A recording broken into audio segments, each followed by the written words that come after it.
Et salut les gars, on se retrouve pour une nouvelle vidéo, nouveau point mercato comme je l'ai fait précédemment avec Arsenal cette fois-ci. Du coup, on va étudier le cas de Liverpool. Je sais pas encore dans quel ordre je vais faire les équipes, mais j'ai l'impression que ça vous a assez bien plu dans notre précédent épisode. Donc je pense que je vais continuer, peut-être en première ligue vu que je suis bien parti pour le moment. Peut-être après aller voir du côté de Chelsea avec on sait la rumeur d'Enzo Fernandez ou quoi que ce soit, ça peut être intéressant. Aujourd'hui, on va faire Liverpool comme vous le voyez à présent et on va parler de trois recrues potentielle. Une qui a déjà signé, comme vous le savez, c'est Cody Gakpo, dont on va parler. Ensuite, on va parler de Jude Bellingham, où il y a beaucoup de rumeurs. Et on terminera par discuter de Milan Skriniar aussi, où il y a pas mal de rumeurs. Donc, en ce qui concerne le cas Cody Gakpo, donc ce joueur professionnel de 23 ans, néerlandais, évoluant en poste d'ailier gauche à Liverpool du coup, mais récent transfuge du PSV Eindhoven en Eredivisie. Donc il est très très polyvalent, il peut jouer à peu près partout en attaque, il peut jouer sur un côté, dans l'axe, en soutien d'attaquant, même en pointe. Enfin, il est vraiment très très polyvalent et très très bon pour un jeune de son âge, c'est assez incroyable pour le coup. C'est un pur produit du centre du PSV Eindhoven, voilà, c'est là où il a été formé, où il signe son premier contrat pro d'ailleurs en septembre 2016. Il jouera son tout premier match, enfin il intègre déjà l'équipe première en 2018, où le célèbre Mark Van Bomen, à l'écran ici, légende néerlandais, je pense que vous le connaissez les gars, passé notamment par le PSV Eindhoven, le Bayern de Munich entre 2006 et 2011, et il souhaite lui donner sa chance de montrer ce qu'il a dans le ventre et montrer du coup ce qu'il peut faire en Eredivisie. Et du coup, le 25 février 2018, à seulement 18 ans, voilà, il va jouer son tout premier match sur la pelouse du Feyenoord Rotterdam lors d'une victoire 3-1 du PSV Eindhoven. Voilà, en plus, vous reconnaissez l'époque parce que c'est là où les maillots Puma étaient particulièrement moches, avec sans logo, avec juste le Puma, le nom de l'équipe et un sponsor. Enfin, c'était particulièrement dégueulasse, mais bon, c'est ce qu'ils ont choisi de faire, on va pas juger. Mais du coup, il inscrira son tout premier but en professionnel en Coupe des Pays-Bas le 26 septembre 2018 face à l'Excelsior Maassluis. Voilà, encore une fois, les prononciations, les gars. Avant, c'était de l'ukrainien. Là, c'est du néerlandais. Bon, voilà, je maîtrise pas trop, je vais pas vous mentir, mais je fais de mon mieux. Et du coup, à seulement un mois plus tard, il fait ses débuts en Ligue des Champions face à Tottenham. Donc voilà, il fera quelques matchs de Ligue des Champions avec un rendement plutôt intéressant. Mais c'est pas tout de suite qu'il va percer aux yeux de l'Europe. Il inscrira toutefois son premier but et scorera sa première passe décisive pour Luuk de Jong en championnat d'Eredivisie face au Fortuna Sittard. Voilà, donc un match très bon de sa part, un match qui vaut un 10 hein, pour un jeune de son âge. Surtout que c'est seulement 2 mois après sa première titularisation en Ligue des Champions. Donc vraiment, il perce dès son plus jeune âge et il montre tout de suite ce qu'il vaut. Ses statistiques en plus cette année sont assez incroyables, hein. Donc voilà, en 2022-2023, en seulement 14 matchs, il inscrit 9 buts, donne 12 passes décisives. Voilà, il a 51 frappes, 26 frappes cadrées, 56 dribbles tentés. Donc on peut voir qu'en termes de rank, donc en termes de classement en Eredivisie, c'est le premier en termes de buts, c'est le premier en termes d'assists, c'est le premier en termes de frappes, le premier en termes de frappes cadrées et enfin le deuxième en termes de dribbles tentés. Donc voilà, pour un jeune de son âge, sachant qu'il y a beaucoup de bons joueurs, il y a beaucoup de joueurs de ballon, surtout à l'Ajax, etc., du côté de l'Eredivisie. Donc franchement, c'est vraiment assez incroyable pour lui. Il va distiller en seulement 5 matchs d'Europa League 3 buts et 2 passes décisives. Donc c'est aussi assez incroyable pour lui, hein. Ça rajoute à ses statistiques déjà assez dantesques en championnat, mais du coup, en Europe, même si c'est pas le plus haut niveau de la Ligue des Champions, c'est déjà en Europa League, mais c'est déjà pas mal. En plus, le PSV qui tourne très très bien en Europa League et du coup qui est qualifié pour les 16e de finale de l'Europa League. Donc voilà, très très bon le PSV cette saison-là. Mais c'est surtout à la Coupe du Monde, on va pas se mentir, on l'a vu vraiment exploser pour ceux en gros qui le connaissaient pas encore. Moi du coup je l'ai vu avec les matchs notamment contre Arsenal, etc. Mais pour ceux qui, en plus on le suivait depuis quelques temps, mais pour ceux qui le connaissaient pas encore, effectivement, il a percé du coup à cette Coupe du Monde, du coup au Qatar. Il a pu éclabousser la Coupe du Monde de son talent, il inscrira 3 buts lors de ses 5 premiers matchs tout simplement de sa vie hein, en termes de phase finale de Coupe du Monde. Donc voilà, c'est assez incroyable pour le coup pour Cody Gakpo, mais tout ça, ça attire des convoitises effectivement avec ses bons matchs, ses très bons matchs pour le coup. Il attire les convoitises déjà de Manchester United. On sait que Ronaldo étant sur le départ, ça laissait un peu d'espace libre à un futur attaquant, sachant que Manchester United se cherchait un peu. Du coup, Eric Ten Hag voulait potentiellement attirer Cody Gakpo, donc on a autant parlé de sa polyvalence qui pourrait vraiment aider pour le coup les Mancuniens.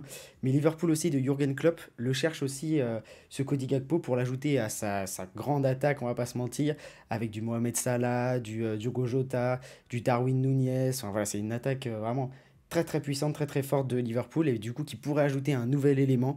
Et du coup, comme on l'a vu avec la signature de Cody Gakpo à Liverpool, c'est finalement Jürgen Klopp qui va simplement récupérer la mise pour un transfert dépassant les 50 millions d'euros. On n'a pas la somme exacte, mais en tout cas, c'est un très bon transfert pour Liverpool qui clairement se met très très bien avec cet achat. Donc voilà pour ce qui est du cas Cody Gakpo. On va pouvoir passer au cas Jude Bellingham. Donc là, c'est différent parce que Cody Gakpo, c'est déjà signé à présent. Jude Bellingham, c'est plus dans le stade des rumeurs. Sachant qu'il y a des rumeurs aussi avec le Real Madrid, mais ça, on y reviendra. Mais en tout cas, Jude Bellingham, pour le coup, joueur professionnel anglais de 19 ans seulement, évolué en poste de milieu de terrain au Borussia Dortmund en Bundesliga. Donc il a été formé à Birmingham en Angleterre à ses 7 ans. Donc à tout juste 16 ans, il jouera sa première saison en professionnel, se taillant même une place de titulaire avec Birmingham City. Donc vraiment des très très bons pour le coup, très très très bons. Si vous me voyez regarder à droite, les gars, c'est que j'ai le retour des images que je vous montre à l'écran sur la droite. Donc c'est pour ça. Mais du coup, dès le mois de janvier 2020, son nom est associé à plusieurs clubs anglais. Donc comme on voit ici, avec Chelsea et Manchester United. Donc voilà, c'était à l'époque de Thomas Tuchel à Chelsea. Voilà, c'est une équipe qui tournait très très bien et qui voulait ajouter du coup à son équipe Jude Bellingham, ça s'est pas fait. Pareil pour Manchester United, ça s'est pas fait non plus. Il est resté du côté du Borussia Dortmund. Le 9 mai 2020, à l'époque où il était encore à Birmingham et avant de signer à Dortmund, il est tout simplement, selon le site spécialisé Football Talent Scout, il est 14e mondial en termes de jeunes joueurs. Donc voilà, c'est une récompense toute particulière pour lui. Ça fait pas de trophée ou quoi que ce soit, mais c'est quand même une grosse récompense pour lui. Il rejoindra finalement le Borussia Dortmund en juillet 2020 pour une somme avoisinant les 25 millions d'euros. Joueur qui rejoint le club avec un statut quand même de jeune joueur talentueux qui prouvera tout simplement au cours de sa carrière. Mais voilà, du coup, l'international anglais, du coup, il s'est montré pendant la Coupe du Monde au Qatar. Voilà, il a montré à quel point il était talentueux et à quel point tout simplement il pouvait rendre service à son équipe, notamment à l'équipe anglaise avec laquelle il aurait pu aller plus loin s'il ne s'était pas fait sortir par l'équipe de France.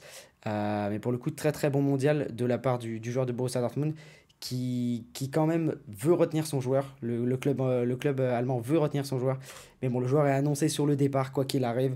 Il est annoncé au Real Madrid, avec qui, selon l'Acadé Nasser, tout serait bouclé pour un montant avoisinant les 100 millions d'euros. Mais Liverpool est aussi sur le coup, étant d'utiliser un intermédiaire, par exemple avec Jordan Henderson pendant la Coupe du Monde, pour essayer de convaincre le jeune Anglais de signer en Angleterre.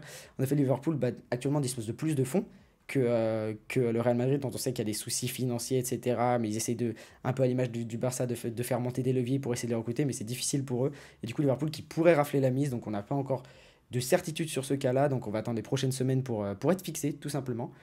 Et on va terminer avec le cas de Miljan Skriniar, donc là, pareil, c'est au stade des rumeurs. C'est au stade des rumeurs, Miljan Skriniar, joueur professionnel slovaque de 27 ans, il va lui au poste de défenseur central à l'Inter Milan en Serie A. Donc voilà, c'est un joueur, ça fait un moment qu'il est là, ça fait un moment qu'il est en taille patron en Serie A. Donc voilà, peut-être des velléités de départ, on sait que ça parle depuis un moment. Lui qui est formé au MSK Žilina en Slovaquie. Donc voilà, il dispute ses premières minutes professionnelles à l'âge de 17 ans et 49 jours face au Zlate Moravce. Il signe tout simplement à la Sampdoria en janvier 2016, à seulement 20 ans. Donc voilà, il rejoint déjà un championnat majeur européen à 20 ans pour 1 million d'euros et un contrat de 4 ans et demi. Donc il fait ses débuts lors de la victoire face à la Lazio de Rome le 24 avril 2016. Il se fait remarquer par les plus grandes équipes d'Italie et du coup il signe du côté de l'Inter Milan le 7 juillet 2017 pour un contrat de 5 ans. Il jouera son tout premier match avec les Nerazzurri en match de pré-saison en septembre 2017, donc de la même année, seulement 2 mois plus tard. Il jouera son premier match de Serie A le 20 août 2017 lors d'une victoire des siens face à la Fiorentina. Et avec l'arrivée de Stéphane De Vrij, le néerlandais, il compose une défense les plus solides de la Serie A, et on l'a vu, hein, tout simplement, parce que l'année 2020-2021, l'Inter Milan sera sacré champion d'Italie. Et c'est la première fois depuis des années, on sait que la Juve était sur le coup depuis quelques années. Là, du coup, c'est l'Inter Milan qui rafle la mise et du coup qui termine champion d'Italie. Et pour le coup, sa défense y est pour beaucoup, défense très très solide, même si bon, il y avait des bons éléments devant, il y avait du Lautaro Martinez, il y avait du Christian Eriksen, etc. Mais il y avait du Lukaku aussi, mais voilà, c'était une grosse équipe, mais en tout cas défensivement, c'était très solide et Milan Skriniar y est forcément pour quelque chose. Et on le sait que depuis quelques années, on sent le Paris Saint-Germain qui essaye de se mettre sur le dossier. Quand le joueur est en fin de contrat, ils essayent de se mettre dessus. Ils voulaient essayer de le recruter tout simplement en payant le prix, hein, en payant une cinquantaine de millions qu'ils avaient tenté de mettre à l'époque pour récupérer le Slovaque. Mais Liverpool est aussi sur le dossier. Selon les propos recueillis par Team Talk, Liverpool s'intéresserait de près à la situation de Milan Skriniar, puisque Jürgen Klopp voudrait l'intégrer à la rotation de sa défense. On sait que quand il y a eu quelques blessures, notamment la blessure de Virgil van Dijk, c'était plus compliqué en défense pour Liverpool. Donc voilà, peut-être qu'avec l'arrivée de Milan Skriniar, ça pourrait se solidifier. Peut-être faire la paire avec Virgil van Dijk pour retrouver la solidité qu'il avait avec tout simplement avec Stéphane De Vrij. Donc pourquoi pas. À l'issue de la saison, en plus, il sera libre. Donc ça, c'est d'autant plus intéressant et c'est d'autant plus une raison pour laquelle les clubs vont se mettre dessus dès le mois de janvier. Là. Au moment où je tourne la vidéo, on est le 3 janvier, donc le mercato a déjà commencé. Les équipes ont commencé à avancer leurs pions et on va voir du coup si Liverpool va finir par recruter Milan Skriniar. Voilà pour ce qui est de ce petit point mercato de Liverpool. Les gars, si jamais vous avez apprécié la vidéo, n'hésitez pas à liker, à me le dire dans les commentaires et à me dire quelle équipe vous voulez que je fasse par la suite, à vous abonner aussi à la chaîne YouTube. On continue de progresser, je vais continuer de faire des points mercato en commençant par la Première Ligue. Je pense que je vais essayer de faire un état des clubs de Première Ligue. Si jamais vous voulez un club qui est en dehors de la Première Ligue, peut-être un club de Ligue 1, je sais qu'on m'avait proposé dans une précédente vidéo, par exemple l'OL en France, l'OM, voilà, quelques clubs français. Si vous avez un club qui vous intéresse et vous voulez que je fasse un petit point mercato et que je parle d'une grosse piste, en général c'est ce qu'on fait, vraiment une grosse piste un peu chaude comme on avait fait avec Mikhail Mudryk pour Arsenal, ici du coup avec Cody Gakpo pour Liverpool. Donc voilà, si vous êtes intéressé par vos clubs, n'hésitez pas à me le dire dans les commentaires. En tout cas, moi je vais m'arrêter là les gars, je vous souhaite une bonne journée, une bonne soirée. Allez, ciao les gars.